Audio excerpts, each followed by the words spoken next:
സത്യം പറ സലോമി, നിനക്ക് എന്തിനാ അവളോട് ഇത്രയും ദേഷ്യം? ഇത് ദേഷ്യമാണെന്ന് ആര് പറഞ്ഞു രേഷ്മേ? അവളെ പോലത്തെ ഒരു ലോ ക്ലാസ്സിനോട് എനിക്ക് ദേഷ്യം വരേണ്ട കാര്യമൊന്നുമില്ല. പിന്നെ അതൊക്കെ വിട്, നമുക്ക് നമ്മുടെ കാര്യം നോക്കാം. അത് പറഞ്ഞ് അവൾ നടക്കാൻ ഒരുങ്ങിയപ്പോൾ മൃദുലയെ രേഷ്മയെ അവളെ അവിടെ തന്നെ പിടിച്ചു നിർത്തി. ഞങ്ങളെ പറ്റിച്ച് കൂടുതൽ ഒളിച്ചു പിടിക്കാൻ നോക്കണ്ട. എന്താ കാര്യമെന്ന് വെച്ച മര്യാദയ്ക്ക് പറ. ഇത് ആദ്യത്തെ തവണയല്ല. നിനക്ക് അവസരം കിട്ടുമ്പോഴൊക്കെ നീ അവളെ ചൊറിയാറുണ്ട്, നല്ല അസലായിട്ട് തന്നെ. അവളെ മാന്തി വിടാറുണ്ട്. അതുകൊണ്ട് നീ എന്താണെന്ന് വെച്ച കാര്യം പറയാൻ നോക്ക്. അല്ലാതെ നിന്റെ പുറകെ വെറുതെ വാലുപോലെ നടക്കുന്നവരല്ല. ഞങ്ങൾ നിന്റെ ഫ്രണ്ട്സ് ആണ്, എന്ത് ഷെയർ ചെയ്യാൻ പറ്റുന്നവർ. സലോമി കുറച്ചു നേരം ഒന്നും മിണ്ടാതെ നിന്നു. പിന്നെ ഇവളുമാരുടെ മുമ്പിൽ ഒന്നും ഒളിച്ചു വെക്കാൻ ഇല്ലെന്ന് പോലെ അവൾ പറഞ്ഞു തുടങ്ങി. നിങ്ങൾക്കറിയാമല്ലോ, ഞാനും അവളും ഒരേ ഇടവകയാണ്. അതിന് ഞങ്ങളുടെ പള്ളി വരുന്ന ഡേവിഡ് കുര്യൻ എന്നൊരു ഡോക്ടറുണ്ട്.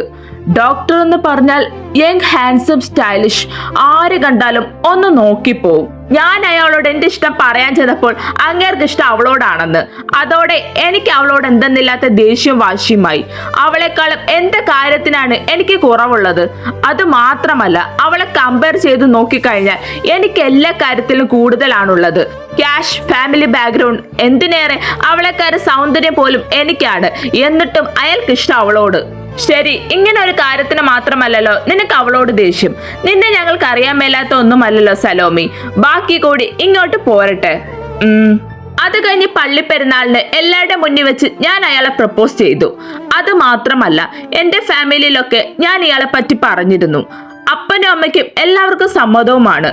ഫാമിലി ആയിട്ട് തന്നെ ഇത് പ്രപ്പോസ് ചെയ്യാന്നും പറഞ്ഞതാ. അങ്ങനെ ഞാൻ പ്രപ്പോസ് ചെയ്തപ്പോൾ അയാൾ എന്നോട് നോ പറഞ്ഞു, അതും ഇവളുടെ മുന്നിൽ വെച്ച്. അന്നേരം ഇവളുടെ മുഖത്തുണ്ടായിരുന്ന ഒരു പരിഹാസച്ചിരി ഉണ്ടല്ലോ, അതിപ്പോഴും എന്റെ കണ്ണിൽ നിന്ന് ഇതുവരെ മാറിയിട്ടില്ല. അത് മാത്രമല്ല, ഇവളത് എല്ലാവരോടും പറഞ്ഞ് കളിയാക്കുകയായിരുന്നു എന്നെ. ഞാൻ അവിടെ ആ ഫംഗ്ഷന് വെച്ച് എല്ലാവർക്കും മുമ്പിൽ നാണം കെട്ടതുപോലെ ഇവളെ ഞാൻ നാണം കെടുത്തും, അതും എല്ലാവരുടെ മുന്നിൽ. അതിനി അധിക നാളത്തെ താമസമൊന്നുമില്ല. സലോമയുടെ വാക്കുകളിൽ പകയും ദേഷ്യവും ഒരുപോലെ നിറഞ്ഞു. നീ സങ്കടപ്പെടേണ്ട, നിന്റെ കൂടെ ഞങ്ങളുമുണ്ട്.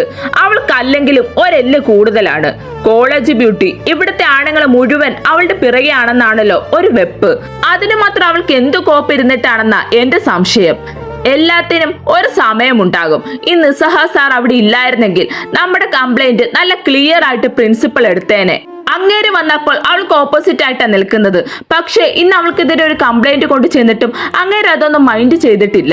മൃദുല അത് പറയുമ്പോൾ അത് ശരിവെക്കുന്ന പോലെ 3 പേരും അവളെ ഒന്ന് നോക്കി.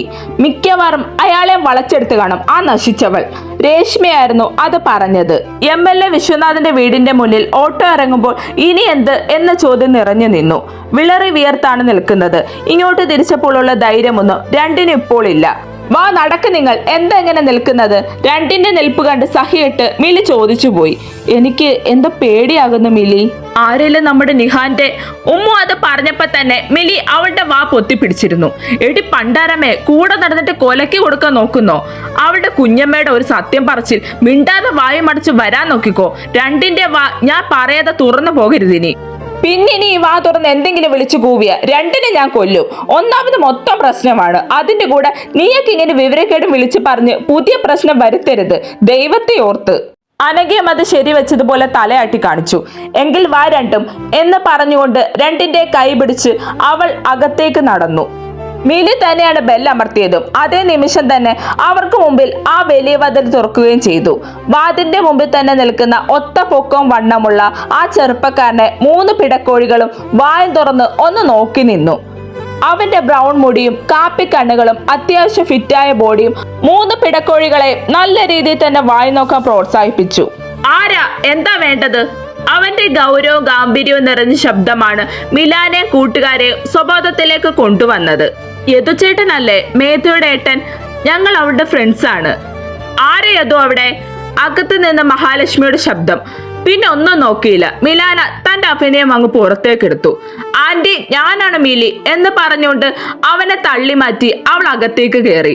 സോറി ചേട്ടാ, ഇച്ചിരി അങ്ങോട്ട് മാറിക്കേ, ഞങ്ങളും കൂടെ അകത്തോട്ട് വരട്ടെ എന്നൊക്കെ വലിയ ഭാവത്തിൽ പറഞ്ഞുകൊണ്ട് അവനെ ഒന്ന് നന്നായി വായി നോക്കിക്കൊണ്ടാണ് അനഘയും ഉമ്മും കൂടി അകത്തേക്ക് കയറിയത്. ഇതൊക്കെ എന്ത് സാധനം എന്നൊരു ഭാവമായിരുന്നു അവന്. അവൻ പിന്നെ കതകം ചാരിയിട്ട് അവൻ അവർക്കരികിലേക്ക് അകത്തേക്ക് നടന്നു. മോളായിരുന്നോ? അറിഞ്ഞില്ലേ ഇവിടുത്തെ വിശേഷങ്ങളൊക്കെ? മോൾ അറിഞ്ഞല്ലോ. എന്നാലും എൻ്റെ കുഞ്ഞിനോട് ആന്റി ഇങ്ങനെ വിഷമിക്കാതിരിക്കെ. കർത്താവ് തമ്പുരാൻ അങ്ങനെയൊന്നും നമ്മളെ കൈവിടില്ല. എന്താണെങ്കിലും അവൻ ആരാണെങ്കിലും പോലീസ് പിടിക്കും. പോലീസ് പിടിച്ചില്ലെങ്കിലും ഞാൻ അന്വേഷിക്കുന്നുണ്ട്. അവനെ എൻ്റെ കയ്യിൽ കിട്ടാതെ പോകില്ല. ആ നശിച്ചവൻ, എൻ്റെ കുടുംബം, എൻ്റെ കുട്ടി. യദുവിന്റെ ശബ്ദം കേട്ടപ്പോൾ ഉമ്മുവിന്റെ കൈകൾ വിറച്ചു തുടങ്ങി. ഈ പറയുന്നതെല്ലാം തന്റെ ആങ്ങളെ കുറിച്ചാണല്ലോ എന്നോർക്കുമ്പോൾ അവളുടെ ഉള്ളിൽ എന്തെന്നില്ലാത്ത ഒരു ഭയം നിറഞ്ഞു. ഞങ്ങളെ കൂടെ കരയിക്കല്ലേടാ. നിയമത്തിന്റെ വശത്തൂടെ തന്നെ നടക്കട്ടെ എല്ലാം. ഇനി ഞങ്ങളുടെ ആകെ പ്രതീക്ഷ നീയാണ്. അമ്മ സമാധാനമായിട്ടിരിക്കെ. ഇവരെയൊക്കെ അറിയാവോ അമ്മയ്ക്ക്? ഈ മിലിമോളെ അറിയാം. നമ്മുടെ മേധയുടെ ബെസ്റ്റ് ഫ്രണ്ടാണ്. ഇവിടെ 2-3 പ്രാവശ്യം വന്നിട്ടുണ്ട്. അത് മാത്രമല്ല, ഒരു പ്രാവശ്യം മോളെ വീട്ടിൽ കൊണ്ടാക്കാൻ വേണ്ടി ഞാനാ പോയത്. അതിനെല്ലാം മൂളിക്കൊണ്ട് അവൻ അവളുടെ മുഖത്തേക്ക് ഒന്ന് നോക്കി.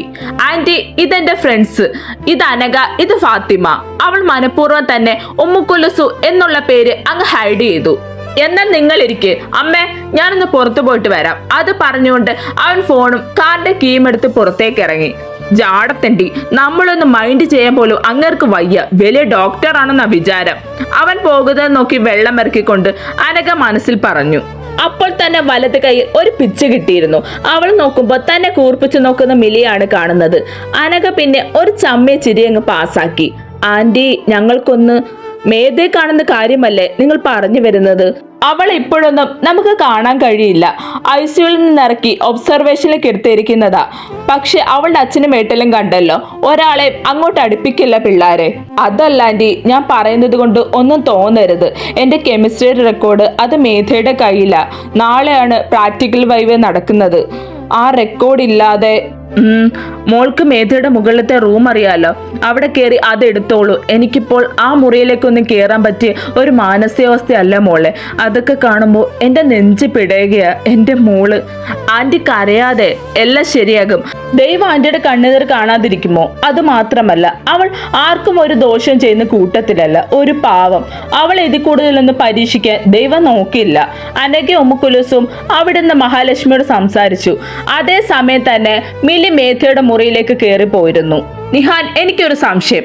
അത് നീ തന്നെ വേണം എനിക്ക് ക്ലിയർ ആക്കി തരാൻ. സാർ, എന്താണെങ്കിലും ചോദിച്ചോ. എനിക്ക് അറിയാവുന്നതാണെങ്കിൽ പറഞ്ഞു തരാം. ഓക്കെ, എങ്കിൽ നീ പറ. ആരൊക്കെയായിരുന്നു മേധയുടെ ഏറ്റവും അടുത്ത ഫ്രണ്ട്സ്? അവളുടെ ലൈഫ് സ്റ്റൈൽ എങ്ങനെയായിരുന്നു? ഒരു പഞ്ചപാവാണ് സാർ മേധ. അവളുടെ മുമ്പിൽ വന്ന് ആരെങ്കിലും സങ്കടം പറഞ്ഞു കഴിഞ്ഞാൽ അവളെ കൊണ്ട് പറ്റുന്ന രീതിയിൽ അവൾ അതെല്ലാം മാറ്റാൻ വേണ്ടി ശ്രമിക്കും. അതിനുവേണ്ടി ഏതറ്റം വരെ പോകാനും അവൾക്കൊരു മടിയും ഉണ്ടായിരുന്നില്ല. അതിന് ഏറ്റവും വലിയ ഉദാഹരണമാണ് ഞാൻ. കാരണം ഞാൻ ആദ്യം മേധയെ കാണുന്നത് വഴിയിൽ വെച്ച് ഒരു ആക്സിഡന്റ് ഉണ്ടാകുമ്പോഴാണ്. അന്ന് ഒരേ കോളേജിൽ പഠിക്കുന്ന കുട്ടികളാണെന്ന് പോലും ഞങ്ങൾക്കറിയില്ല. ഒരു കാർ തട്ടി ഒരമ്മച്ചി നിലത്തേക്ക് വീണു. അയാൾ അമ്മ തിരിഞ്ഞു പോലും നോക്കാതെ ആ വഴിക്ക് പോയി. പിന്നെ വന്ന ഓട്ടോക്കാരാണെങ്കിലും വേറെ കാറുകളാണെങ്കിലും ഒന്നും നിർത്തിയില്ല. പതിയെ ഞാൻ ബൈക്ക് നിർത്തി അവിടേക്ക് ഇറങ്ങിച്ചെല്ലാൻ ഒരുങ്ങുമ്പോഴാണ് കാണുന്നത് കാറിൽ വന്നിറങ്ങിയ ഒരു പെൺകുട്ടി അമ്മയെ പിടിച്ചെഴുന്നേൽപ്പിക്കുന്നതും അവളുടെ കാറിലേക്ക് കയറ്റുന്നതുമെല്ലാം. ആ കാഴ്ചയെ തന്നെ ആ പെൺകുട്ടിയോട് നമ്മുടെ മനസ്സിൽ ഒരു സ്നേഹം തോന്നില്ലേ? സത്യത്തെ റെസ്പെക്റ്റ് ആണോ സ്നേഹമാണോ എന്തോ ഒന്ന് ആ മാത്രമേ തോന്നിപ്പോയി. പിന്നെ 2 ദിവസങ്ങൾ കഴിഞ്ഞപ്പോഴാണ് ഞാൻ അവളെ കാണുന്നത്. അതും എൻ്റെ കോളേജിൽ വെച്ച് തന്നെ. അന്ന് ഞാൻ കണ്ടപ്പോൾ അവളുടെ ഭാവം മറ്റൊന്നായിരുന്നു.